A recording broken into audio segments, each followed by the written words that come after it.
2024 సంవత్సరంలో మార్గశిర మాసం సంకష్టహర చతుర్థి, స్వస్తి శ్రీ చాంద్రమాన శ్రీ క్రోధినామ సంవత్సరం దక్షిణాయనం హేమంత ఋతువు మార్గశిర మాసం కృష్ణపక్షం చవితి తిథి ప్రారంభ సమయం డిసెంబర్ 18, 2024 బుధవారం ఉదయం 10 గంటల 6 నిమిషంలకు చవితి తిథి ప్రారంభమవుతుందండి.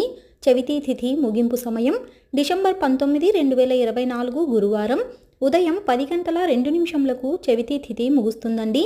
సంకటహర చతుర్థి వ్రతం నిర్వహించుకోవాల్సిన రోజు డిసెంబర్ 18, 2024 బుధవారం. నక్షత్రం పుష్యమి.